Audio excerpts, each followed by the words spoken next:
चुनाव में सबको इस बात का इंतजार था कि शाहाबाद में पवन सिंह कब पहुंचेंगे। क्या पवन सिंह चुनाव प्रचार के लिए पहुंचने वाले हैं? अगर पहुंचेंगे तो पहली रैली कहां होगी और किसके खिलाफ होगी? क्या शाहाबाद को साधने के लिए पवन सिंह जब चुनावी मैदान में उतरेंगे तो क्या किसी बड़े नेता के साथ जनसभा भी होगी? तो आपको बता दें कि पावर स्टार पवन सिंह की शाहाबाद में एंट्री हो गई है और पावर स्टार पवन सिंह अब जल्द ही चुनाव प्रचार करने वाले हैं। इंतजार था तो सिर्फ महापर्व छठ की समाप्ति का, और जब अब छठ समाप्त हो गया है तो समझिए कि पावर स्टार पवन सिंह ने भी मैदान में खूंटा गाड़ दिया है। अब यहां से तैयारी है बिहार विधानसभा चुनाव की तरफ कि चुनाव में पवन सिंह शाहाबाद को साधेंगे कैसे। 2020 के चुनाव में शाहाबाद में एनडीए को सीटें मिली थी सिर्फ 2, लेकिन इस बार कोशिश है कि इन सीटों की संख्या को बढ़ाकर 15 के पार किया जाए, और उसके लिए जरूरी है कि राजपूत और कुशवाहा वोटरों को एक साथ साधा जाए। कुशवाहा वोटरों को साधने के लिए उपेंद्र कुशवाहा लगातार शाहाबाद में डटे हुए, उनकी पत्नी खुद भी चुनाव लड़ रही हैं। लेकिन वहीं दूसरी ओर पवन सिंह के लिए थोड़ी मुश्किल है। मुश्किल इसलिए भी पवन सिंह के लिए है क्योंकि पवन सिंह की पत्नी ज्योति सिंह काराकाट से निर्दलीय चुनाव लड़ रही। पवन सिंह और ज्योति सिंह के बीच का विवाद आपको पता ही होगा, इसलिए उस पर ज्यादा बात नहीं करते। लेकिन वहीं दूसरी ओर आप देखें तो छपरा की सीट पर खेसारी लाल यादव चुनाव लड़ रहे हैं, वो भी आरजेडी के टिकट पर। यहां एक मामला फंसता हुआ दिख रहा है कि छपरा में क्या होगा।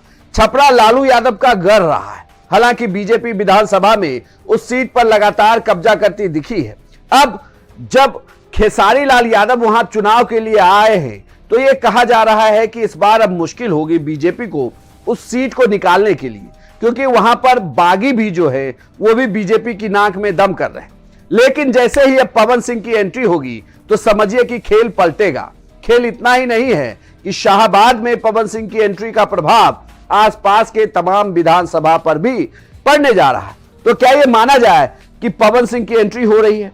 पवन सिंह ने खुद मीडिया को दिए ये बयान में कहा है कि जैसा पार्टी कहेगी अब वो ऐसा करेंगे। सबसे पहले तो आप सभी को और पूरे भोजपुरिया संसार को छठ पूजा की ढेर सारी शुभकामनाएं। क्या कल से चुनाव प्रचार में जाएंगे? स्टार प्रचारक हैं आप। मुझे जैसा आदेश मिलेगा वैसे हमको सेवा भाव से सेवा करना है। कहाँ क्या मुद्दा रहेगा इस बार बिहार में? आज बहुत बड़ा दिन है। आज छठ पूजा में हमने की एक दूसरे से मिल रहा बनी जा, अभी हम थोड़ा घाट पे भी जाएंगे। तो आज राजनीतिक बात जौन बात तौन स्टॉप रखल जा।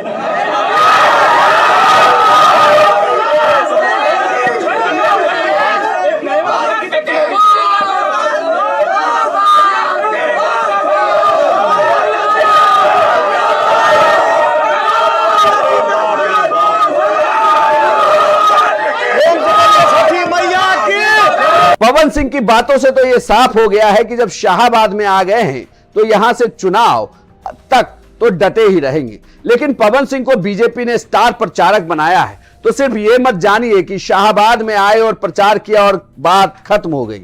पवन सिंह के जिम्मे पूरे बिहार में एनडीए के लिए चुनाव प्रचार करना होगा। एनडीए के स्टार प्रचारक हैं, ऐसे में उन्हें सिर्फ और सिर्फ शाहाबाद ही नहीं बल्कि दूसरे क्षेत्र को भी साधने की एक बड़ी जिम्मेदारी मिली है। अब यहां से देखना होगा कि पवन सिंह इसे कैसे साधते हैं, और बीजेपी में स्टार प्रचारक के तौर पर जुड़ने के बाद पवन सिंह से बीजेपी को कितना फायदा होता है।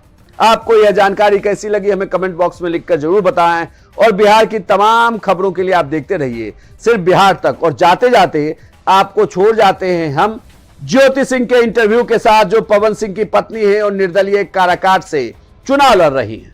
बिहार तक की चुनावी यात्रा बिहार की अलग अलग विधानसभा में पहुंच रही है।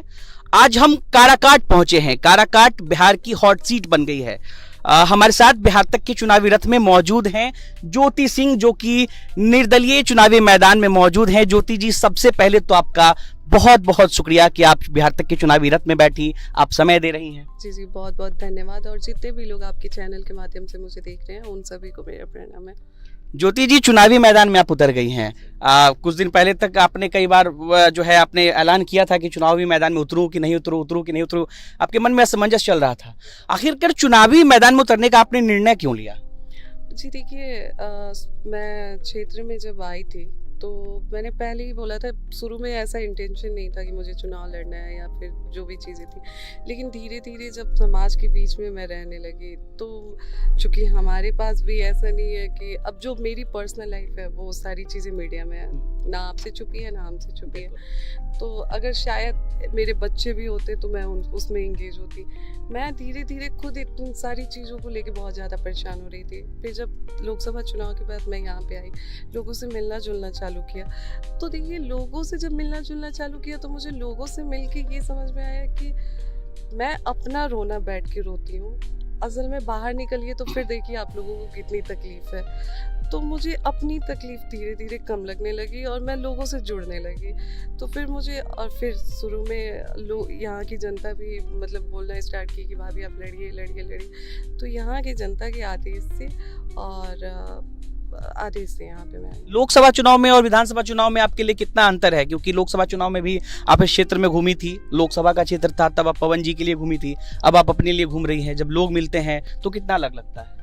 जी देखिए, लोकसभा चुनाव में भी जब मैं घूम रही थी तो जनता से मुझे वैसे ही प्यार मिल रहा था, बहू बेटी की तरह। और विधानसभा चुनाव में भी मैं घूम रही हूँ तो जनता से वैसे ही प्यार मिल रहा है। और लोकसभा और विधानसभा में मैं फ़र्क इसलिए नहीं कर सकती हूँ क्योंकि लोकसभा चुनाव ख़त्म होने के बाद भी मैं लगभग हर जगह घूमी हूँ और लगभग काराकाट आपने छोड़ा नहीं? काराकाट कैसे छोड़ सकती हूँ। मैं यहाँ पे मेरे पतिदेव चुनाव लड़े थे और उनके द्वारा कहा गया था कि नेता नहीं बेटा बन के आया हूँ, तो उस नाते मैं भी तो बहू हुई, तो मैं कैसे छोड़ सकती हूँ। हमारा परिवार है काराकाट। रिश्ते आज भी काराकाट से जुड़े हुए हैं? बिल्कुल, आज भी नहीं, ये रिश्ते जब तक अब मैं जीऊंगी तब तक यहाँ की जनता से मेरा रिश्ता बन चुका है और तब तक मैं यहाँ से अपना रिश्ता रखूंगी। ज्योति जी, ये सवाल पूछना बहुत कठिन है मेरा आपसे, लेकिन जिस तरीके से पिछले कुछ दिनों में जो आपके जीवन में जो घटनाएं घटी, उसके बाद चुनावी मैदान में उतरना एक महिला के लिए कितना संघर्षपूर्ण होता है जब वो हर तरफ से ठोकर खा रही होती है? जी देखिए,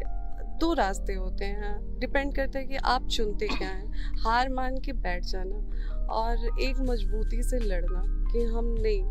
देखिए, क्योंकि मैं एक पब्लिक फिगर हो चुकी हूँ आज की डेट में, मुझे हज़ारों महिलाएं दिखती हैं। तो अगर यहाँ से मैं टूट के बैठ जाती थी ना तो फिर कई सारी महिलाओं को मन होता कि जब इनको इतना जनता का समर्थन है इनके पास, फिर भी ये हार मान के बैठ गई इतना समर्थन के बाद, तो फिर हम महिलाएं जो घर में चीज़ें झेल रहे हैं या फिर हमारे साथ जो हो रही है उस चीज़ को हम कैसे उस चीज़ से उभर सकते हैं या फिर हम कैसे खड़े हो सकते हैं। तो इसलिए भी मैं मतलब मैंने डिसाइड किया कि मुझे चुनाव लड़ना है और महिलाएं बहुत मजबूती से मेरे साथ खड़ी हैं। दोनों चीजों से एक साथ लड़ रही हैं, चुनाव भी लड़ रही हैं, जीवन में भी लड़ रही हैं। जी देखिए, अगर मनुष्य जीवन मिला है तो संघर्ष तो जारी रहेगा, मरते दम तक संघर्ष आती रहेंगे और हर तरह की चुनौतियाँ आती रहेंगी। मैटर करता है कि आप अपने संघर्ष को कैसे मैनेज करते हैं और उसमें आप खुद को कैसे मेंटेन करके चलते हैं, तो ये बहुत मैटर करता है। एक चीजें जो आपके साथ जुड़ी हुई है, जब मैं इस वीडियो की शुरुआत कर रहा था तो मैंने आपका नाम सिर्फ ज्योति सिंह लिया, बाकी जगह आपका नाम जो है पवन जी के साथ जोड़ा जाता है कि पवन सिंह की पत्नी ज्योति सिंह। तो आप लोगों को ये बताइए कि ज्योति सिंह की अपनी कोई पहचान है या सिर्फ पवन सिंह के नाम की वजह से ही ज्योति सिंह की पहचान है? देखिए, मैं जब से यहाँ पे काम कर रही हूँ तो नो डाउट यहाँ के लोगों द्वारा मुझे एक मेरी अपनी पहचान मिली है, लेकिन इस सच्चाई को भी मैं नहीं झुठला सकती हूँ कि मैं जिसकी पत्नी हूँ उस इंसान का नाम बहुत बड़ा है।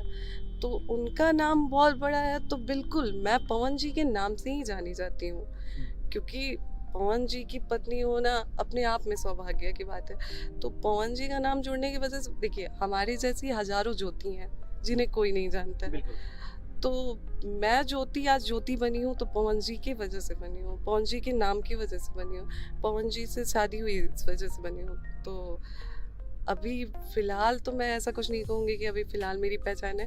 हाँ, लगी हूँ और जनता का आशीर्वाद। विधायक बनकर अपनी पहचान बनाने की कोशिश जारी है कि एक इंडिविजुअल पहचान हो अपनी? जी बिल्कुल, किसी नहीं पसंद है कि अपनी पहचान हो, लोग मुझे मेरे नाम से जाने।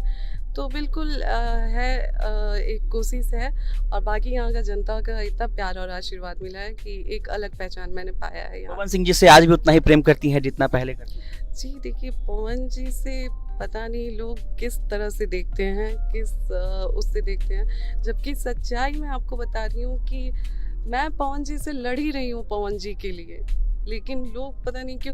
अच्छा, आप देखिए कि जितने लोगों ने ये मतलब बातें की ना कि ज्योति सिंह सही या पवन सिंह गलत, या पवन सिंह सही या ज्योति सिंह गलत, ठीक है, मुझे लगता है कि ये सारी जनता सिर्फ मिलके एक बार आवाज उठाती ना कि ज्योति पवन को एक होना चाहिए, तो आज ज्योति पवन एक हुए होते शायद। वाकई ज्योति पवन को तो एक होना ही चाहिए। आप भी इसके लिए भी भगवान से मनोकामना करती होंगी, पवन जी से बार बार जी बात जी करती होंगी। बिल्कुल, मैंने कहा ना कि मेरी पवन जी से लड़ाई ही पवन जी के लिए है। लोग किस वे में ले जा रहे हैं इसको ये नहीं पता मुझे, लेकिन मैं पवन जी से लड़ ही रही हूँ पवन जी के लिए। मैं क्या कह रही हूँ कि मुझे मेरा पति मिल जाए, मुझे मेरे पति से बात हो जाए, मेरी पति से बातचीत हो जाए, तो मेरी लड़ाई ही पवन जी से पवन जी के लिए है। आप चाहती हैं कि पवन जी और आप एक हो जाएं? बिल्कुल सब कुछ सही बिल्कुल। हो जाए। कौन औरत नहीं चाहेगी, कौन पत्नी नहीं चाहेगी कि मेरा पति मेरे साथ रहे। एक पति के साथ होने से बहुत ताकत होती है एक औरत के लिए, तो बिल्कुल एक उनका साथ नहीं मिलता है तो बहुत जगह मैं खुद को कमजोर महसूस करती हूँ। लेकिन ठीक है, संघर्ष ही मतलब अगर आप मनुष्य जीवन मिला है तो संघर्ष तो जी, अभी आपने कहा कि कौन पत्नी नहीं चाहती है कि उनके पति उनके साथ हो, और जब पति नहीं होते हैं तो एक महिला कमजोर अपने आप को महसूस करती है। ये चुनाव है, पिछले चुनाव में आप उनके साथ ही, पवन जी बहुत मजबूती के साथ चुनाव लड़े और भले ही चुनाव वो हार गए लेकिन उनका नाम हुआ काराकाट से, नेता बन गए वो। तो क्या आज आप वो कमजोरी महसूस कर रहे हैं कि पवन जी आपके साथ नहीं है, इस चुनाव में उनको आना चाहिए? कई जगह ऐसा महसूस होता है कि शायद वो साथ होते तो फिर आज ऐसी चीजें नहीं होती। भावुक हो रहे हो जब उनको आप याद कर रहे हैं? तो कई जगह ऐसा होता है कि मैं सोचती हूँ कि काश वो मेरे साथ होते तो आज इस तरीके की सिचुएशन नहीं होती। पर ठीक है, कोई बात नहीं, भगवान है, महादेव है, उनके भरोसे लड़ रही हूँ आगे आज भी। भी आप उनका नाम लेकर भावुक हो जाती हैं जब चुनावी मैदान में भी हैं? बात देखिए, चुनावी इसको लोग बना दिए, चुनाव से जोड़ दिए, लेकिन ऐसा नहीं है। पति पत्नी का रिश्ता बहुत पवित्र रिश्ता होता है। आप यहाँ पे स्वार्थी हो ही नहीं सकते, क्योंकि एक यही रिश्ता है, मुझे लगता है कि हर स्वार्थ से बढ़ के होता है पति पत्नी का, क्योंकि वहाँ पे आप स्वार्थी, जो आपका पति का है वो आपका है, जो मेरा है वो मेरे पति का है, तो यहाँ पे फिर आप स्वार्थी नहीं हो सकते हैं। तो ये रिश्ता सबसे पवित्र होता है, तो यहाँ पे स्वार्थ कैसे हो सकता है?